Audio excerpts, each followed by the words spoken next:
in your role as a D.C. Superior Court judge, you released a man named Christian Wingfield. You remember that? I do remember that case, yes. Okay. Now, he was pending trial in a felony gun case, but you went ahead and released him, correct? Correct, I did. Okay.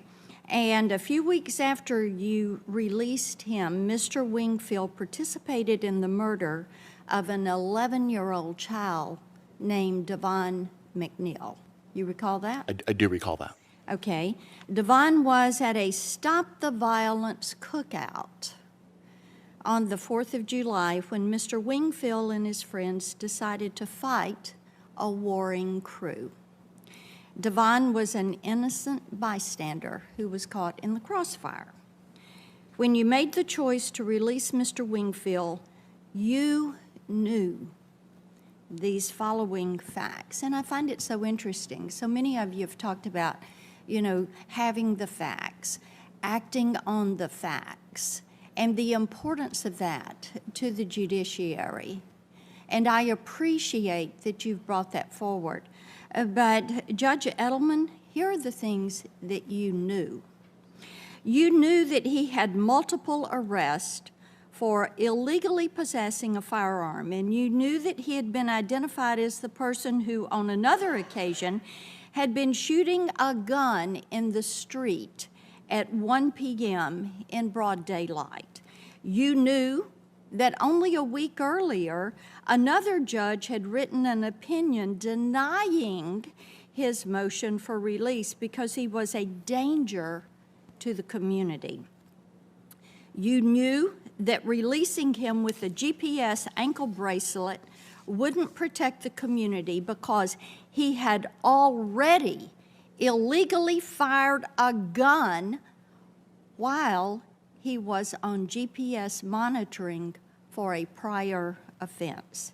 Despite knowing all this, you released Mr. Wingfield with the GPS ankle bracelet, and then he and his friends went on to murder an innocent child who was at a July 4th Stop the Violence cookout.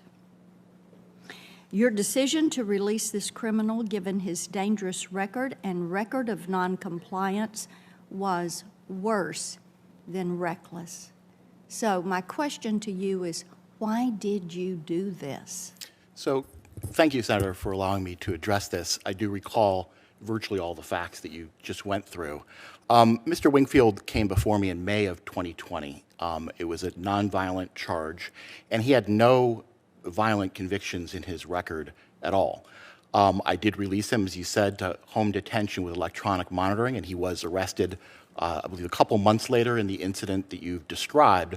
Although as the investigation in that case— murder. Yes, in the investigation into that murder proceeded, another individual was identified as the person who actually fired the shots that killed the victim. He pled guilty to that.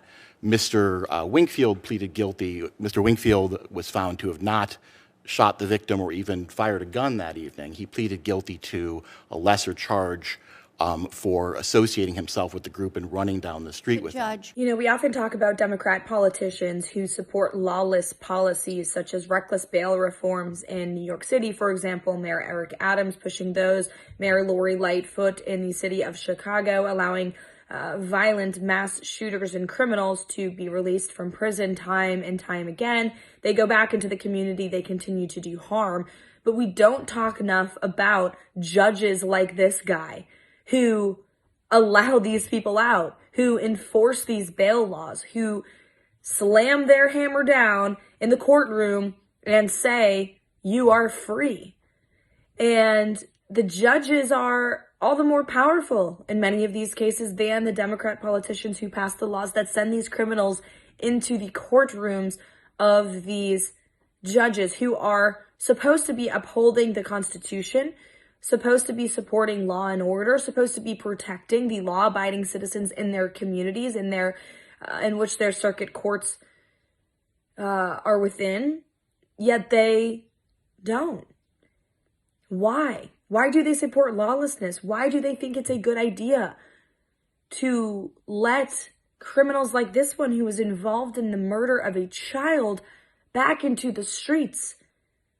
We need law and order, period. If you commit a crime, you will pay a consequence for that crime, especially when you take someone's own life. It's unbelievable.